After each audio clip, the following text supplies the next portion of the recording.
Saint Sechnall of Ireland. Feast Day, November 27th.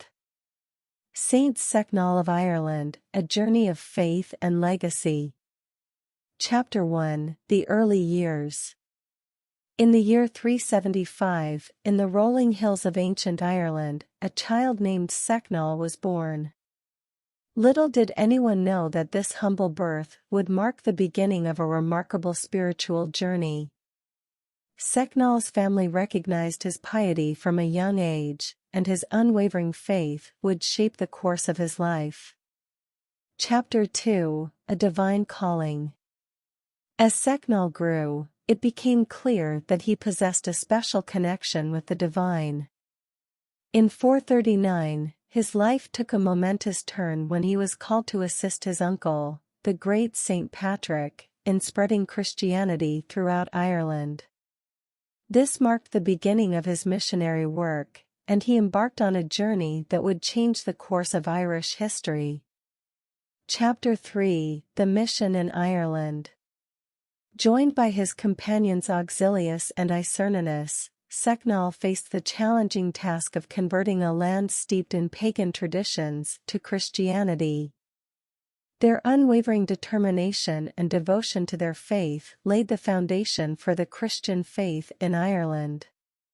Together, they traveled far and wide, bringing the message of love and salvation to the Irish people.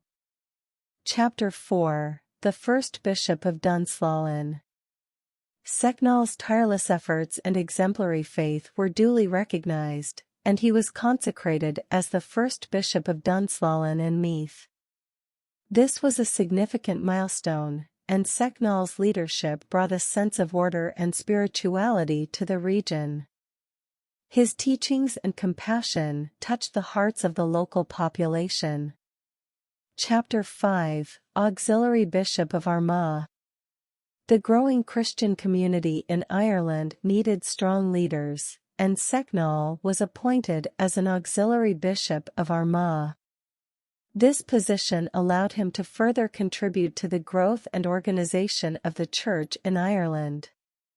He continued to work closely with St. Patrick and played a pivotal role in the ecclesiastical affairs of the land. Chapter 6, Hymns and Literary Legacy. One of Sechnall's enduring contributions was his literary work. He penned several hymns, with audits, Omnes Amantes Deum being the oldest known Latin hymn written in Ireland. His hymns, such as Sancti Venite, Christi Corpus Sumite, became integral to Christian worship, enriching the spiritual lives of countless believers. Chapter 7, The Legacy Lives On. In 447, at the age of 72, Saint Sechnall passed away, leaving behind a profound legacy of faith, dedication, and literary excellence. His feast day on November 27 serves as a reminder of his enduring impact on the Irish Christian tradition. The seeds he sowed during his lifetime would continue to flourish, ensuring that his memory lives on for generations to come. In the story of Saint Sechnall, we find a testament to the power of faith, the resilience of the human spirit, and the enduring legacy of those who dedicate their lives to a higher purpose. His life's journey, from a simple birth in 375 to the hallowed annals of Christian history, is a story that continues to inspire and guide those who seek the path of righteousness and devotion. Sure, here's a recommendation for subscribing to a channel that offers daily inspiration from the saints, with a focus on Saint Sechnall of Ireland. Glowing Star. Subscribe to the Saintly Inspiration channel for your daily dose of inspiration from the saints. Folded hands. Share blessings in the comments, and don't forget to spread the wisdom by sharing the videos on your social networks. Together, let's celebrate faith and spirituality.